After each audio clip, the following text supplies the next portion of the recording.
ज्योतिष की दुनिया में आपका स्वागत है। यदि आप ज्योतिष सीखना चाहते हैं तो मेरे इस चैनल को सब्सक्राइब कीजिए, और यदि आप चाहते हैं कि वीडियो अपलोड होते ही आपको सूचना मिल जाए तो अलार्म बटन को ऑन करें। और यदि आपको वीडियो पसंद आए तो लाइक और शेयर करना न भूलें। नमस्कार, मैं आलोक तिवारी आपका अपने इस चैनल पर स्वागत करता हूं। और ज्योतिष सीखने की श्रृंखला को निरंतरता देते हुए आज हम पुनः आपके सामने एक नए बिंदु को, नए विषय को लेकर के प्रस्तुत हुए हैं। आज की वीडियो में जो विषय चुना गया है, जो विषय आपके सामने प्रस्तुत किया जा रहा है, वह वीडियो थोड़ी लंबी हो सकती है, लेकिन ज्योतिष विज्ञान की दृष्टिकोण से बहुत ही महत्वपूर्ण वीडियो है। यदि आप इसे नहीं सीख रहे हैं तो ज्योतिष सीखना व्यर्थ है। यदि आप ज्योतिष में निपुण होना चाहते हैं, कुंडली देखने में निपुण होना चाहते हैं, तो यह वीडियो आपके बहुत ही काम का है। भले ही यह वीडियो लंबा हो, लेकिन आप इसे अंत तक देखिए, तब जाकर के इस वीडियो के बारे में आप पूर्णतः समझ पाएंगे। आइए सबसे पहले आज की वीडियो का शीर्षक देख लेते हैं। प्रस्तुत है आपके सामने आज की वीडियो का विषय, आज की वीडियो का शीर्षक। जी हां, भावत भावम। यह ज्योतिष विज्ञान के क्षेत्र का बहुत ही महत्वपूर्ण बिंदु है, बहुत ही महत्वपूर्ण विषय है। लेकिन यह भावत भावम है क्या? क्या होता है यह? इसके बारे में संपूर्ण जानकारी इस वीडियो में आपके सामने प्रस्तुत की जा रही है। भावत भावम को समझने के लिए सबसे पहले हमें एक कुंडली का डायग्राम लेना पड़ेगा, कुंडली चार्ट लेनी पड़ेगी। उसी के आधार पर इस पूरे विषय को समझने का प्रयास करेंगे। प्रस्तुत है आपके सामने एक लग्न कुंडली चार्ट, और इस लग्न कुंडली चार्ट में जो संख्याएं अंकित की गई हैं, यह राशियों की संख्या नहीं है, अपितु कुंडली के भावों की संख्या दर्शाई जा रही है। कुंडली के 12 भाव होते हैं, जो कि यहां से चालू होकर के ऐसा आगे बढ़ते हुए यहां पर आके अंतिम होता है। और इसी के आधार पर, इसी लग्न कुंडली के आधार पर हम आज इस भावत भावम को समझने का प्रयास करेंगे। भावत भावम अर्थात भाव का भाव, एक भाव का दूसरे भाव में प्रतिबिंब दिखना, एक भाव को सूक्ष्म रूप से किसी अन्य भाव में एनालिसिस करना, उसकी विवेचना करना, यही भावत भावम कहलाता है। वैदिक ज्योतिष में भावत भावम सिद्धांत अत्यंत ही महत्वपूर्ण है। लेकिन सर्वप्रथम हमें यह समझना आवश्यक है कि भावत भावम होता कैसे है और जन्म कुंडली में इसे लागू कैसे किया जाता है। कुंडली में किसी भी भाव से उतने ही भाव आगे वाला भाव भावत भावम के सिद्धांत अनुसार उस भाव के कारकत्वों के फल देने में भी सक्षम होता है। इसका तात्पर्य क्या हुआ कि कुंडली के किसी भी भाव से, थोड़ी देर के लिए हम मान लेते हैं पंचम भाव को, कुंडली के किसी भी भाव से उतने ही भाव आगे गिनना। जब हम पंचम भाव को लिए तो 5 भाव आगे गिनेंगे, तो क्या होगा? 1 2 3 4 और 5, अर्थात नवम भाव तक हम पहुंच गए। तो 5वें भाव का प्रतिरूप हुआ 9वां भाव। 5वें भाव को और अधिक सूक्ष्म रूप से देखने के लिए 9वें भाव को देखना होगा। यही भावत भावम का सिद्धांत होता है। अर्थात पंचम भाव में जो भी फल प्राप्त होने वाला है, उस फल को नवम भाव भी देने में सक्षम है। भावत भावम के सिद्धांत के प्रयोग से भावों के प्राथमिक कारकत्वों में कुछ द्वितीयक कारकत्व भी जुड़ जाते हैं, और वे किसी भी भाव के महत्व को और भी अधिक बढ़ा देते हैं। इसका तात्पर्य क्या हुआ कि प्राथमिक कारकत्वों में कुछ द्वितीयक कारकत्व भी जुड़ जाते हैं। फिर से हम यही चलते हैं 5वें भाव में। यदि 5वें भाव को लिए तो इसका प्रतिरूप, इसका प्रतिबिंब 9वां भाव हुआ। तो क्या हुआ? प्राथमिक कारक कहां से मिला? यहां से। द्वितीयक कारक कहां से मिला? यहां से। जब इस भाव का भावत भावम के अनुसार पर प्रतिबिंब यहां पर बन रहा है, तो इससे यहां का कनेक्शन जुड़ गया। तो इस प्राथमिक कारकत्व में द्वितीयक कारकत्व भी जुड़ जाएगा। यहां प्रारंभिक कारकत्व है, जो भी कारक है इस भाव से संबंधित, उनमें यहां का भी फल जुड़ेगा। इस भाव से भी इनको फल प्राप्त होगा। यही कारण है कि किसी भी भाव के महत्व को और भी बढ़ा देते हैं, जैसे कि 5वें भाव के महत्व को 9वां भाव और भी अधिक बढ़ा देता है।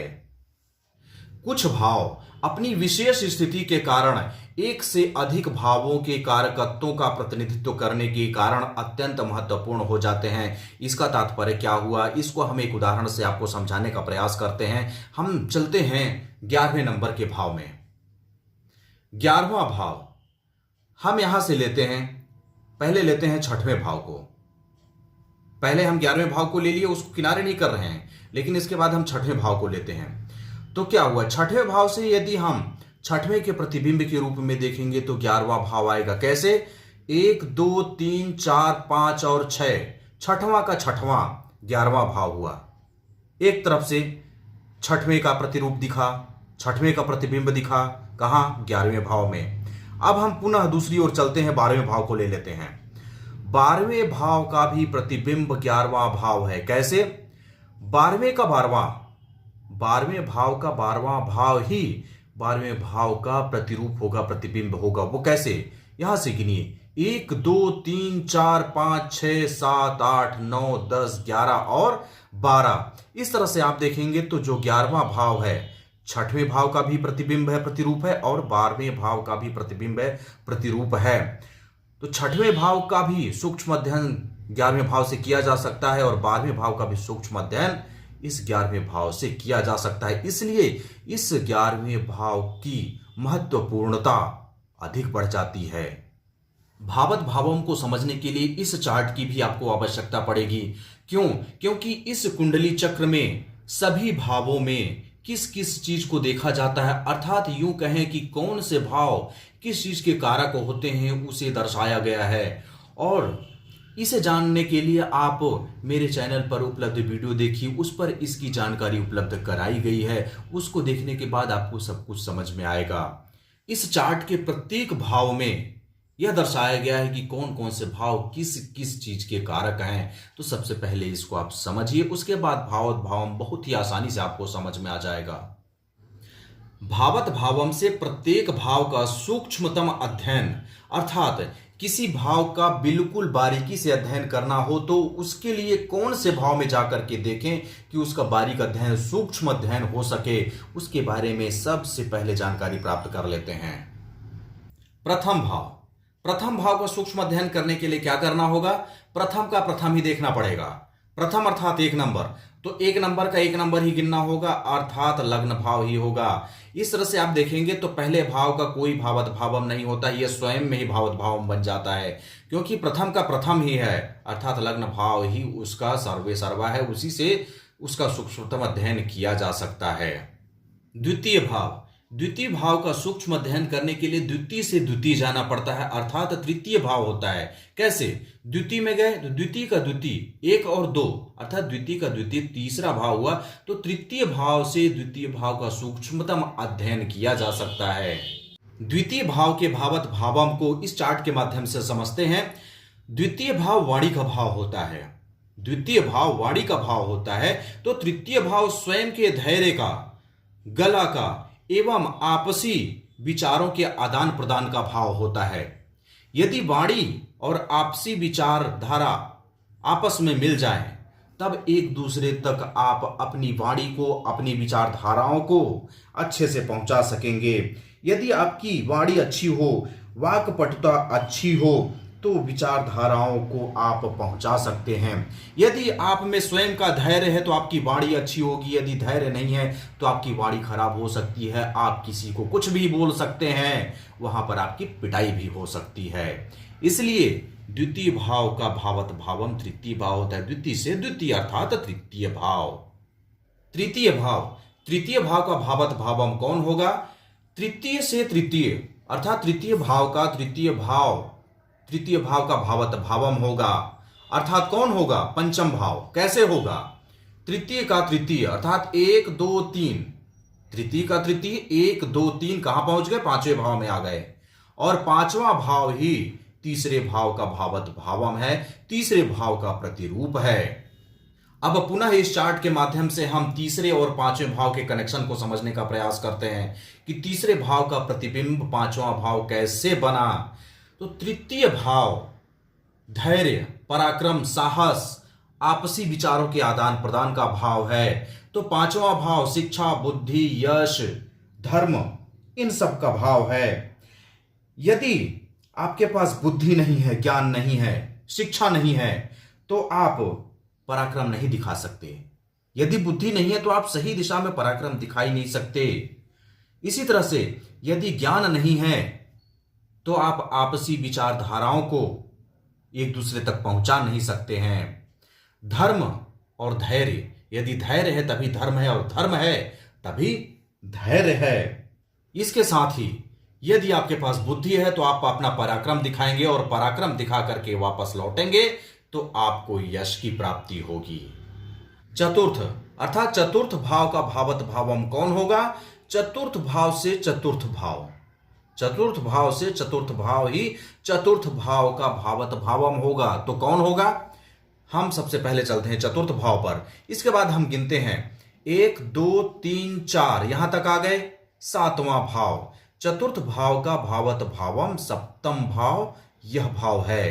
क्यों? क्योंकि यहां से गिने चौथे से चौथा, 1 2 3 और 4, तो चतुर्थ भाव का भावत भावम सप्तम भाव होता है। फिर से हम इसी चार्ट के ऊपर वापस आते हैं और देखते हैं कि चौथे तथा सातवें भाव का कनेक्शन कैसे बनता है। चतुर्थ भाव से भूमि, भवन, वाहन, सुख, अचल संपत्ति का विचार किया जाता है। तो सातवें भाव से रोजमर्रा की आय, रोज की आमदनी को देखा जाता है, बिजनेस को देखा जाता है। यदि रोज की आय अच्छी होगी तभी आप भूमि, भवन, वाहन खरीद सकते हैं, उसका किस्त पूरा कर सकते हैं। यदि आपकी आय नहीं होगी तो आप न तो भूमि खरीद सकते, न तो भवन खरीद सकते, न तो वाहन खरीद सकते, क्योंकि आपके पास किस्त पूरा करने के लिए पैसे ही नहीं आएंगे। आप यदि रोजमर्रा की आय नहीं प्राप्त कर रहे हैं, रोज की आमदनी आपकी प्राप्त नहीं हो रही है, तो आप इन सुखों को प्राप्त नहीं कर सकते हैं। इसलिए चौथे भाव का प्रतिबिंब सातवें भाव से है। यदि चौथे भाव का सूक्ष्म अध्ययन करना है तो सातवें भाव तक आना पड़ेगा। पंचम भाव का भावत भावम कौन होगा? पंचम का पंचम अर्थात पंचम भाव से पंचम, तो हम आ जाते हैं पंचम भाव में और यहां से गिनते हैं पांचवें से पांचवा अर्थात पंचम से पंचम, 1 2 3 4 और 5, हम कहां पहुंच गए? नौवें भाव में पहुंच गए। इस तरह से देखें तो पांचवें भाव का नौवां भाव प्रतिरूप है, पंचम से पंचम आ गए नवम भाव तक। तो इस तरह से पंचम भाव का प्रतिरूप पंचम भाव का भावत भावम नवम भाव होता है। फिर से वापस हम इसी चार्ट के ऊपर आ गए पांचवें और नौवें भाव के कनेक्शन को समझने के लिए। पांचवा भाव शिक्षा, बुद्धि, यश, धर्म का भाव है। यहां से हम ज्ञान, धर्म, यश, इन सब चीजों को देखते हैं। तो नौवें भाव से भाग्य, धर्म में रुचि, उच्चतर शिक्षा को देखते हैं। पंचम भाव धर्म का भाव है तो नवम भाव धर्म में रुचि का भाव है। पंचम भाव उच्च शिक्षा अर्थात स्नातक स्तर की शिक्षा का भाव है, तो नवम भाव उच्चतर शिक्षा अर्थात स्नातकोत्तर एवं उससे ऊपर के अध्ययन का भाव है।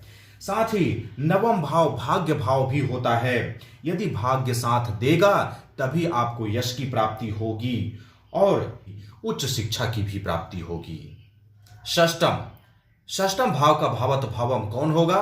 षष्टम से षष्टम, सबसे पहले हम आ जाते हैं षष्टम भाव पर और यहां से गिनना चालू करते हैं। षष्टम से षष्टम अर्थात छठवें का छठवां, छठवें भाव से गिनना प्रारंभ करते हैं। 1 2 3 4 5 और 6, हम कहां पहुंच गए? 11वें भाव में। अर्थात छठवें भाव का प्रतिरूप प्रतिबिंब कहां से देखा जा सकता है? 11वें भाव से। छठवें भाव का अधिक सूक्ष्म अध्ययन करने के लिए हम 11वें भाव को देख सकते हैं, उसी से छठवें भाव का सूक्ष्म अध्ययन किया जा सकता है। फिर से हम इसी चार्ट पर वापस आ रहे हैं कि छठवें और 11वें भाव का कैसा कनेक्शन होता है, जो छठवें भाव का प्रतिबिंब 11वें भाव को मान लिया गया है। छठवां भाव ऋण का भाव है तो 11वां भाव लाभ का भाव है। यदि आप ऋण लेकर के रखे हैं तो कब आप ऋण पूरा कर पाएंगे, कब कर्ज पटा पाएंगे? जब आपको लाभ होगा। और कई बार ऐसा होता है कि यदि आपको लाभ अधिक प्राप्त हुआ तो आप नया बिजनेस प्रारंभ करना चाहते हैं और नया बिजनेस प्रारंभ करने के लिए कुछ पूंजी की आवश्यकता होती है, कुछ आपको बैंक से या अन्य संस्थानों से लोन प्राप्त हो जाता है। तो यदि आपको लाभ हुआ तभी आप नए बिजनेस के बारे में, नए प्रोजेक्ट के बारे में सोच पाएंगे, तब जाकर के आप लोन लेंगे और नया प्रोजेक्ट तैयार करेंगे। और जब लोन ले रहे हैं और आपको लाभ होगा तभी जाकर के आप उस लोन को, उस ऋण को पटा पाएंगे। इस तरह से देखें तो छठवें और 11वें भाव का भी संबंध बनता है। छठवें भाव का प्रतिबिंब 11वां भाव होता है। सप्तम भाव का भावत भावम कौन होगा? सप्तम भाव का भावत भावम सप्तम भाव से ही सप्तम भाव होगा। तो सप्तम भाव से सप्तम भाव तक गिनने में जो भाव आएगा वही सप्तम भाव का भावत भावम होगा। तो आइए सबसे पहले चलते हैं सप्तम भाव पर और यहां से गिनते हैं 7, अर्थात 7वें से 7वां। 1 2 3 4 5 6 और 7 हम कहां पहुंच गए? लग्न भाव में, पहले भाव में। तो सप्तम भाव का भावत भावम प्रथम भाव या लग्न भाव होता है। हम फिर से 7वें भाव के प्रतिबिंब के रूप में पहले भाव को समझने के लिए इसी चार्ट के ऊपर वापस आ गए हैं। 7वां भाव विवाह एवं जीवन साथी का भाव है, तो लग्न भाव अर्थात पहला भाव स्वयं का भाव है। यदि जीवन साथी या वैवाहिक जीवन की सफलता का विचार करेंगे तो सप्तम भाव के साथ साथ पहले भाव अर्थात लग्न भाव को भी देखना होगा, क्योंकि वैवाहिक जीवन पति पत्नी दोनों के सामंजस्य से ही सफल होता है। यदि आप किसी लड़की का कुंडली देख रहे हैं तो लड़की स्वयं पहले भाव में है, लेकिन उसका जीवन साथी अर्थात उसका पति यहां से है। अर्थात जीवन साथी कैसा होगा उसको देखने के लिए यहां और यहां दोनों को देखना पड़ेगा। यदि किसी लड़के की कुंडली देख रहे हैं तो उसकी पत्नी को यहां से देखना होगा। इसी तरह से सप्तम भाव बिजनेस का भाव है, बिजनेस पार्टनर का भाव है। बिजनेस पार्टनर का भाव है, यदि बिजनेस पार्टनर या सप्तम भाव सही है लेकिन लग्न सही नहीं है, लग्न कमजोर है, तो आप उस बिजनेस में सफल नहीं हो पाएंगे, उस बिजनेस पार्टनर से आपकी नहीं बनेगी, क्योंकि आप स्वयं सही नहीं है। तो आप न तो बिजनेस कर पाएंगे न तो बिजनेस पार्टनर से आपकी बन पाएगी। अतः सप्तम भाव के लिए लग्न की स्थिति देखनी आवश्यक होती है। यही सप्तम भाव का भावत भावम होता है, जो कि पहले भाव से देखा जाता है। यूं कहें कि सप्तम भाव का सूक्ष्म अध्ययन पहले भाव से ही किया जाता है। अष्टम भाव का भावत भावम कौन होगा? अष्टम से अष्टम। तो सबसे पहले हम चलते हैं अष्टम भाव पर, और अष्टम से अष्टम अर्थात 8वें से 8वां। अब हम 8वें से 8वां गिनना प्रारंभ करते हैं। 1 2 3 4 5 6 7 और 8 हम कहां पहुंच गए? तीसरे भाव में। जी हां, अष्टम भाव का भावत भावम तीसरा भाव होता है, अर्थात तृतीय भाव ही 8वें भाव का भावत भावम होता है। हम पुनः इसी चार्ट के ऊपर वापस आ रहे हैं और 8वें भाव को हम तीसरे भाव से जोड़ते हुए यह अध्ययन करेंगे कि 8वें भाव का प्रतिरूप प्रतिबिंब तीसरा भाव कैसे हुआ। 8वां भाव गहरी खोज का भाव है, तो तीसरा भाव साहस एवं पराक्रम का भाव है। यदि आपके अंदर साहस है, आपके अंदर पराक्रम है, आपके अंदर धैर्य है, तभी आप किसी गहरी खोज की ओर अग्रसर हो सकते हैं। यदि आपके अंदर साहस नहीं है, पराक्रम नहीं है, स्वयं का धैर्य नहीं है, तो आप किसी गहरी खोज के ऊपर बढ़ तो जाएंगे लेकिन उसमें सफल नहीं होंगे। इसलिए 8वें भाव के प्रतिबिंब के रूप में तीसरे भाव को देखा जाता है, और 8वें भाव का यदि सूक्ष्म अध्ययन करना है तो तीसरे भाव तक आपको आना ही होगा। यही 8वें भाव का भावत भावम है, जो कि तीसरे भाव में आकर के प्रतिबिंब के रूप में दिखाई देता है। नवम भाव का भावत भावम कौन होगा? नवम से नवम। तो हम सबसे पहले चलते हैं 9वें भाव पर। अब नवम से नवम अर्थात 9वें से 9वां। तो हम 9वें से 9वां गिनना प्रारंभ करते हैं। 1 2 3 4 5 6 7 8 और 9 हम कहां पहुंच गए? 5वें भाव में, अर्थात पंचम भाव ही 9वें भाव का भावत भावम है। हम पुनः इसी चार्ट के ऊपर वापस आ गए हैं कि 9वें भाव का प्रतिबिंब 5वां भाव कैसे है, 9वें भाव का भावत भावम हम 5वें भाव को कैसे मान रहे हैं। तो इसके बारे में देखने के लिए पंचम भाव उच्च शिक्षा, बुद्धि, ज्ञान, धर्म, यश का भाव है, तो 9वां भाव भाग्य का, धर्म में रुचि का भाव है, उच्चतर शिक्षा का भाव है। पंचम भाव धर्म का भाव है, तो 9वां भाव धर्म में रुचि का भाव है। पंचम भाव उच्च शिक्षा स्नातक स्तर की शिक्षा का भाव है, तो नवम भाव उच्चतर शिक्षा स्नातकोत्तर स्तर की शिक्षा या उससे भी ऊपर की शिक्षा का भाव है। साथ ही नवम भाव पिता का भी भाव है, तो पंचम भाव संतान का भाव है। पिता सुख के लिए संतान सुख की आवश्यकता होती है। पिता को सदैव संतान की चाह होती है। यदि पिता से हमारा व्यवहार अच्छा नहीं होगा, जो कि नवम भाव से देखा जा रहा है, तो वही व्यवहार हमें पंचम भाव से हमें हमारे संतान के रूप में प्राप्त होगा। इस तरह से देख रहे हैं तो नौवें भाव का प्रतिबिंब पांचवें भाव पर दिख रहा है, अर्थात नौवें भाव का भावत भावम पांचवें भाव में है।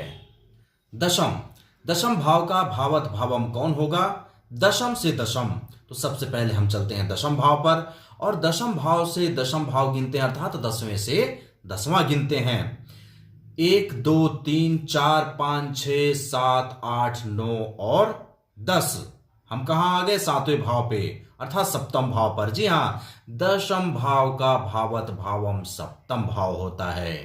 हम पुनः इसी चार्ट के ऊपर वापस आ गए कि 10वें भाव का प्रतिबिंब 7वें भाव को कैसे माना गया है।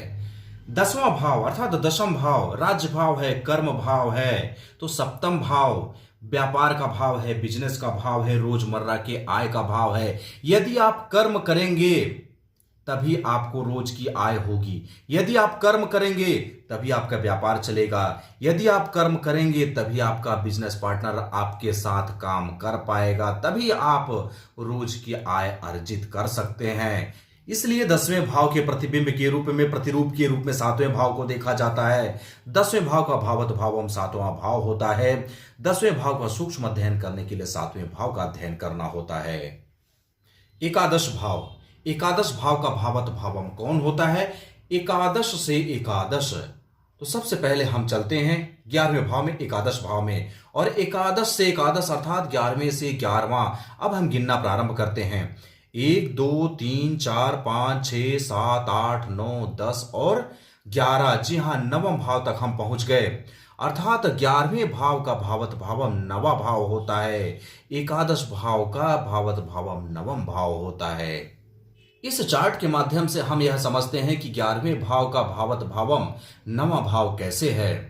11वां भाव आय का भाव है, लाभ का भाव है, तो नवा भाव भाग्य का भाव है, विदेश यात्रा का भाव है। यदि आपका भाग्य साथ दे रहा है, आप विदेश में जा रहे हैं, विदेश यात्रा किसी बिजनेस पर्पस से जा रहे हैं, या आपका भाग्य साथ दे रहा है, तभी आपको आय होगा, तभी आपको लाभ की प्राप्ति होगी। यदि आपका भाग्य साथ नहीं दे रहा है तो आपको लाभ की प्राप्ति नहीं हो सकती है। इस तरह से 11वें भाव का भावत भावन नौवां भाव है, अर्थात 11वें भाव का सूक्ष्म अध्ययन करना हो तो आपको 9वें भाव का अध्ययन करना होगा। द्वादश भाव का भावत भावम क्या होगा? द्वादश से द्वादश, हम सीधे चलते हैं द्वादश भाव पर। द्वादश से द्वादश अर्थात 12वें से 12वां। अब हम गिनना प्रारंभ करते हैं। 1 2 3 4 5 6 7 8 9 10 11 और 12। हम पहुंच गए 11वें भाव पर, अर्थात 12वें भाव का 12वां भाव ही 12वें भाव का भावत भावम होगा। तो कौन सा भाव हुआ?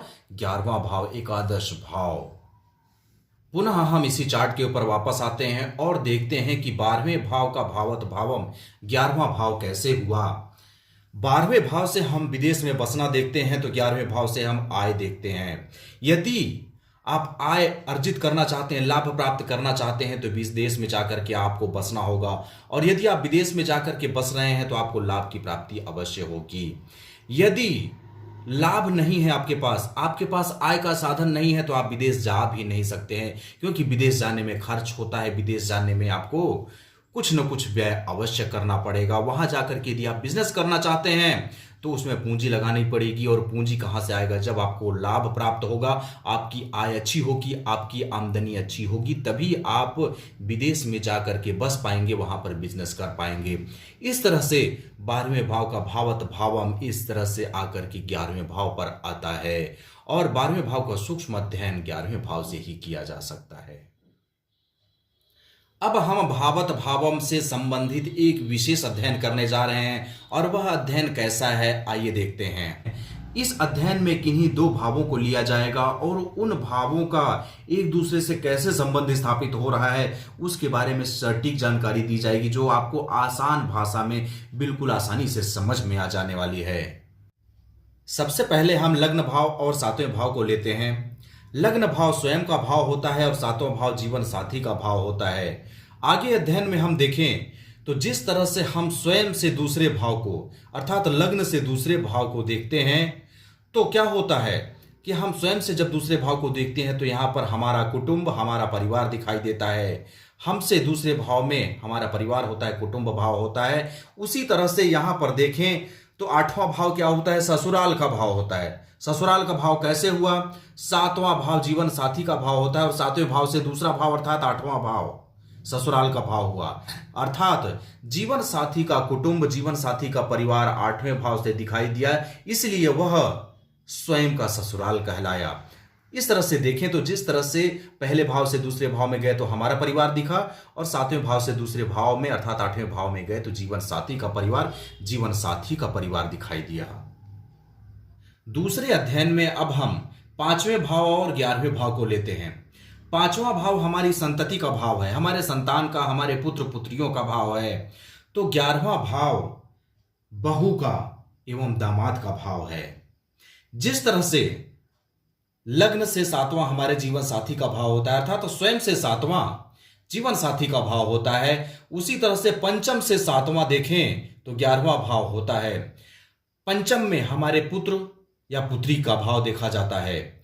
यदि पुत्र को लें तो पुत्र का सातवां भाव यहां आ रहा है, तो पुत्र की जीवन साथी हमारी बहू हुई। और यदि पुत्री को लें तो पुत्री का जीवन साथी दामाद हुआ। यही कारण है कि यहां से बहू और दामाद का विचार किया जाता है और यहां से पुत्र एवं पुत्रियों का विचार किया जाता है। अब यहां पर आपको समझ में आ चुका होगा कि जैसे स्वयं से सातवां हमारे जीवन साथी का भाव है, इसी तरह से हमारी संतति से सातवां हमारी संतति के जीवन साथी का भाव है। अब तीसरे अध्ययन के रूप में हम पहले भाव और आठवें भाव को लेते हैं। जैसा कि आपको ज्ञात है कि लग्न से अष्टम भाव अशुभ होता है। लग्न से अष्टम भाव अशुभ होता है क्योंकि यहां पर मृत्यु तुल्य कष्ट भी होता है। अब हम यहां पर भावत भावों के आधार पर एक अलग सा अध्ययन करने जा रहे हैं। सप्तम भाव हमारे जीवन साथी का भाव है और यहां से अष्टम भाव जाए तो द्वितीय भाव होता है। जिस तरह से यहां पर देखें कि हमारे लिए अष्टम भाव अशुभ होता है, इसी तरह से जीवन साथी के लिए इस भाव से अष्टम भाव अशुभ भाव होता है। कैसे? 1 2 3 4 5 6 7 8 8 गिने तो दूसरे भाव पर आ गए। और दूसरा भाव कौन सा भाव होता है? स्वयं के परिवार का, स्वयं के कुटुंब का होता है। और आजकल अधिकांशतः यह पाया जाता है कि नई नवीली बहुएं जो आती हैं हमारे परिवार को लेकर के नहीं चल पाती हैं। सास से नहीं पटता है, ननद से नहीं पटता है, जिठानी से नहीं पटता है। यही कारण है कि जिस तरह से हमारे लिए आठवां भाव अशुभ होता है, वैसे ही जीवन साथी के लिए उनके भाव से उनका आठवां भाव अर्थात हमारा परिवार उनके लिए अशुभ माना जाता है। उनको अशुभ लगता है, अशुभ होता नहीं है, लेकिन उनको अशुभ प्रतीत होता है और वह ससुराल में सही सलामत एडजस्ट नहीं कर पाती हैं। चौथे अध्ययन में हम लग्न एवं द्वितीय भाव को ले लेते हैं। जिस तरह से लग्न से छठवां भाव हमारे लिए अशुभ होता है, लग्न से षष्ठम भाव अशुभ होता है, उसी तरह से दूसरा भाव हमारे कुटुंब का, हमारे परिवार का होता है। तो दूसरे भाव से छठवां भाव सातवां भाव होता है, जो कि हमारे जीवन साथी का भाव होता है। यही कारण है कि जिस तरह से हमसे छठवां भाव हमारे लिए अशुभ होता है, उसी तरह से हमारे परिवार से छठवां भाव अर्थात हमारे जीवन साथी का भाव हमारे परिवार के लिए अशुभ होता है। आए दिन ननद का भाभी से, जेठानी का देवरानी से, देवरानी का जेठानी से अनबन बना रहता है। यही कारण है कि जिस तरह से हमारे लिए छठवां भाव अशुभ होता है, उसी तरह से हमारे कुटुंब के लिए हमारा जीवन साथी अशुभ होता है। अब पांचवें अध्ययन में हम संतान एवं संतानोत्पत्ति के बारे में अध्ययन करेंगे। संतान के लिए पंचम, सप्तम और नवम तीनों भावों का विचार किया जाता है। क्यों? क्योंकि पंचम भाव संतान का भाव होता है, हमारी संतति का भाव होता है। नवम भाव पंचम भाव का भावत भावम है, अर्थात पंचम से पंचम होने के कारण पंचम का ही प्रतिबिंब है। और सप्तम भाव हमारे जीवन साथी एवं हमारे स्वयं के जननांगों का भाव है। यदि जीवन साथी या हमारे स्वयं के जननांग स्वस्थ हैं तभी संतानोत्पत्ति होगी। यदि जीवन साथी या हमारे जननांग अस्वस्थ हैं तो संतानोत्पत्ति संभव ही नहीं है। इसलिए संतानोत्पत्ति के लिए पंचम, सप्तम और नवम तीनों भावों का विचार किया जाता है, तीनों भावों का अध्ययन किया जाता है। अब भावत भावम का एक अद्भुत विश्लेषण। यदि जातक के दाएं आंख में दर्द हो रहा है, किसी भी व्यक्ति के दाएं आंख में दर्द हो रहा है, तो समझिए कि बड़े मामा या उनके परिवार में कोई ना कोई समस्या आ गई है। इस बात को विस्तार से समझने के लिए हमें पुनः इस चार्ट के ऊपर आना होगा और इस चार्ट में हमें पहले भाव और चौथे भाव को लेना होगा। पहला भाव स्वयं का भाव है, चौथा भाव माता का भाव है। अब आइए आगे देखते हैं। जिस तरह से पहले से अर्थात हमसे स्वयं से लग्न भाव से 11वां भाव हमारे ज्येष्ठ भ्राता का होता है, ज्येष्ठ भाई बहन का होता है, उसी तरह से माता से 11वां भाव माता के बड़े भाई का भाव हो जाता है। माता का 11वां भाव कौन होता है? 1 2 3 4 5 6 7 8 9 10 11, अर्थात दूसरा भाव माता का 11वां भाव है, अर्थात चौथे का 11वां भाव ही माता का 11वां भाव हुआ। जब माता का 11वां भाव यहां हुआ तो माता के बड़े भाई यहां हुए। माता के बड़े भाई कौन हुए? हमारे बड़े मामा हुए। और यदि हमारे दाएं आंख में प्रॉब्लम हो रही है, दाएं आंख में दर्द हो रहा है, अनायास ही दर्द हो रहा है कि बिना किसी बीमारी का दर्द हो रहा है, तो आप समझिए आपके बड़े मामा के यहां, चाहे उनके ऊपर हो या उनके परिवार के ऊपर हो, कोई ना कोई कष्ट, कोई ना कोई समस्या आ चुकी है। भावत भावम एवं राजयोग। किसी भाव के स्वामी का अपनी उपस्थिति वाले भाव से उतने ही भाव आगे बैठने पर राजयोग वाली स्थिति उत्पन्न होती है। लेकिन त्रिक भाव के स्वामी के साथ, त्रिक भाव के स्वामी के साथ यह स्थिति उत्पन्न नहीं होती है, क्योंकि त्रिक भाव के स्वामी खुद ही मारक होते हैं। इसलिए वे जिस स्थान पर भी बैठेंगे उस भाव से संबंधित परिणामों को कम करके उस भाव को मारक भाव या सम भाव के रूप में ले आते हैं। आइए अब यह देखते हैं कि किस भाव के स्वामी किस भाव में जाकर के बैठेंगे तो राजयोग वाली स्थिति उत्पन्न होगी। लग्नेश लग्न में ही बैठ जाए तो राजयोग वाली स्थिति उत्पन्न होगी, क्योंकि प्रथम भाव का भावत भावम भी प्रथम भाव ही है। इसलिए यदि लग्नेश लग्न में ही बैठ जाए तो राजयोग वाली स्थिति उत्पन्न हो जाती है। यदि मंगल, बुध, बृहस्पति, शुक्र या शनि लग्नेश हों और लग्न में ही बैठ जाएं तो पंच महापुरुष योग बन जाता है, जो कि बहुत ही बड़ा राजयोग है। पंच महापुरुष योग हम आगे की वीडियो में आपको विस्तार से समझाएंगे। द्वितीयेश 2 भाव आगे अपनी उपस्थिति से 2 भाव आगे अर्थात तीसरे भाव में बैठ जाए तो राजयोग वाली स्थिति उत्पन्न हो जाती है। तृतीयेश यदि अपने से 3 भाव आगे अर्थात 5वें भाव में आकर के बैठ जाए तो राजयोग वाली स्थिति उत्पन्न होती है। चतुर्थेश अपने से 4 भाव आगे अर्थात 7वें भाव में आकर के बैठ जाए तो राजयोग वाली स्थिति उत्पन्न हो जाती है। पंचमेश स्वयं से 5 भाव आगे अर्थात 9वें भाव में आकर के बैठ जाएं तो राजयोग वाली स्थिति उत्पन्न होती है। षष्ठमेश 6 भाव आगे एकादश भाव में बैठने पर भी राजयोग वाली स्थिति उत्पन्न नहीं करेंगे। यदि वे एकादश भाव में बैठ भी गए तो त्रिक भावेश होने के कारण राजयोग न बना करके एकादश भाव की गुणवत्ता को कम कर देते हैं, क्योंकि ये त्रिक भाव के स्वामी हैं और त्रिक भाव के स्वामी मारक होते हैं। जहां भी बैठते हैं उस भाव की गुणवत्ता को कम कर देते हैं। सप्तमेश स्वयं से 7 भाव आगे अर्थात लग्न भाव में जाकर के बैठेंगे तो राजयोग वाली स्थिति निर्मित होगी।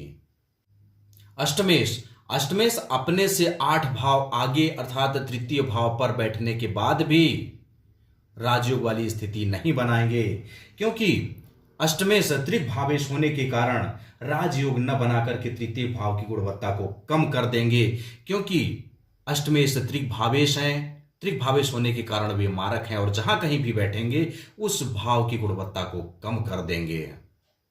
नौमेश, नौमेश अर्थात नौवें भाव के स्वामी, ये स्वयं से 9 भाव आगे अर्थात पंचम भाव पर आकर के बैठ जाएं तो राजयोग वाली स्थिति निर्मित होगी।